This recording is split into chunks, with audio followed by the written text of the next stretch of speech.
প্রবল বর্ষণ পার হওয়ার প্রায় 15 দিন অতিক্রান্ত হয়ে গেল, কিন্তু ইয়ার পাছতো কিন্তু শ্রীভূমি জিলার বহু ঠাইত এতিয়াও জলমগ্ন হয়ে আছে। জলমগ্ন মানে সামান্য নহয়, অতি ভয়ানকভাৱে এতিয়াও জলমগ্ন হয়ে আছে। এয়া আসলে কালিগঞ্জ এলাকাৰ তিনগুৰি অঞ্চলের এইখন যে গড়কাপ্তানি পথ, ইয়াতে আমি দেখিবলৈ পাইছো এতিয়া যেন গাড়ীৰ পৰিৱৰ্তে এতিয়ালৈকে নাও চলি আছে। এয়া হৈছে ৰাজপথৰ অৱস্থা, কিন্তু ভিতৰৰ যে অৱস্থা যদি দেখা যায় যেন আৰু ভয়ানক অৱস্থা আছে। ইয়াতে যেন কণমানিসকলে ইয়াতে সাঁতুৰি আছে, আৰু সকলেও কিন্তু ইয়াতে একমাত্ৰ এতিয়া মাধ্যম হৈ পৰিছে এইখন যেন গড়কাপ্তানি পথত নাওই একমাত্ৰ মাধ্যম হৈ পৰিছে। গতিকে এইখিনি অঞ্চল যেন তিনগুৰি অঞ্চল বা কালিগঞ্জৰ সমগ্ৰ বিস্তীৰ্ণ কালিগঞ্জ এলাকাত যদি দেখা যায় বিভিন্ন ঠাইত পানীত বুৰি আছে। ঘৰৰ এতিয়া কিছু কিছু যে নিম্ন ঠাই যিবিলাক আছে এইবিলাক এতিয়ালৈকে মধুচলৈকে পানী পৰিলক্ষিত হৈছে, আৰু ৰাইজে জীৱ জন্তু যে পোহনীয়া জীৱ জন্তু এয়া পালন কৰিবলৈ হিমশিম খাব লগা হৈছে।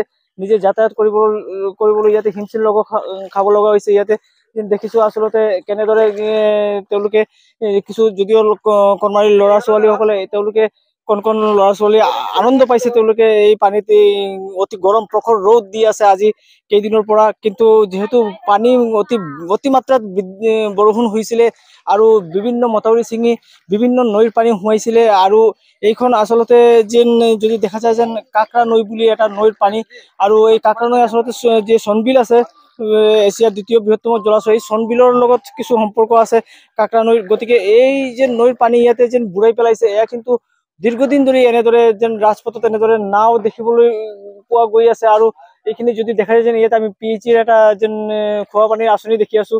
নিশ্চয়কৈ এই আঁচনি বন্ধ বিকল হৈ আছে। ইয়াতে যিমানখিনি জানিব পাৰিছো যেন অধিকাংশ অঞ্চলত কিন্তু বিদ্যুৎ এতিয়ালৈকে কৰ্তন কৰি ৰখা হৈছে। গতিকে যি বান পৰিস্থিতিৰ উন্নত হৈছে বা যি প্ৰধান নৈসমূহ আছে এয়া কিন্তু পানীৰ যেন বিপদসীমাৰ তলত নামিছে, কিন্তু প্ৰকৃতপক্ষে বেছিভাগ অঞ্চলত কিন্তু পানী নমা নাই। ৰাইজ আছে, স্থানীয় ৰাইজৰ পৰা আমি সুধিবলৈ চেষ্টা কৰিম कितने दिन से क्या ये हाल? कम से कम तो 10 दिन हो चुका है ये पानी आने के बाद। अभी 10 दिन हुआ, तो 10 दिन हो रहा कि ये पानी जाने के लिए कम से कम तो 2 महीने लगेगा। 2 महीने 2 महीने लगेगा। हर साल ऐसा होता है? हर साल ऐसे होता है। ये जो हमारा PWD रोड है ना, ये PWD रोड है, लेकिन इतना माने जल हुआ है ना हम लोगों का मौका से, हम लोग हर दिन आता है जाता है। तो ये किस वजह से क्यों हर साल ऐसे होता रहता है? ये तो हमको मालूम नहीं, इससे बारिश हुआ ना, बारिश होने के बाद इस तरह होता है हर साल। ये हमारा जो खाखरा नदी है ना, ये छोटा नदी है, और हर साल इस तरह भी पानी आता है हमारा गांव में। दूसरे वाला गांव है ना केलेकालवार, हमारा गाँव नलगोर है ना, ये हम लोग का बहुत कष्ट होता है हर साल।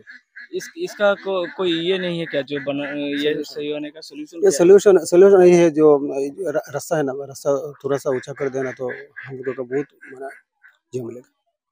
আচলতে তেওঁলোকে এনেদৰে যেন জীৱন কটাবলৈ কিন্তু মানি ৰৈছে, বহু বছৰ ধৰি এনেদৰেই চলি আছে। আৰু যেন তেওঁলোকৰ দাবী ৰাস্তাটো ওখ হলে কেৱল পথটো বাঢ়ি থাকিব, পথটো চলাচল কৰিব পাৰিব। কিন্তু যদি দূৰণীয়া গাঁওসমূহত দেখা যায়, ভিতৰ ফালে এইফালে দেখা যায় যদি এতিয়ালৈকে এই যে যি পথ আছে পথৰ পৰা সম্পূৰ্ণ সমুদ্ৰ সাদৃশ্য পৰিৱেশ হৈ আছে।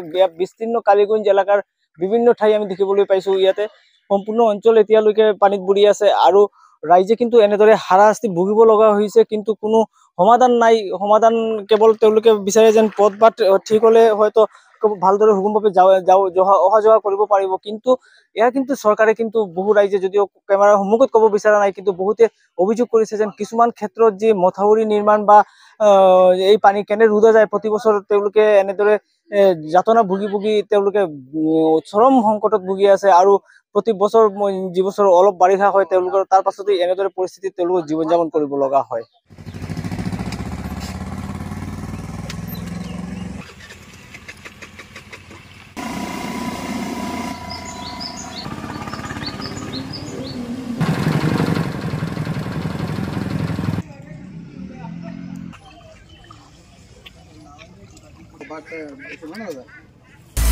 আপুনি বিচৰা বাতৰি পাব কেৱল নিউজ 18 এপত।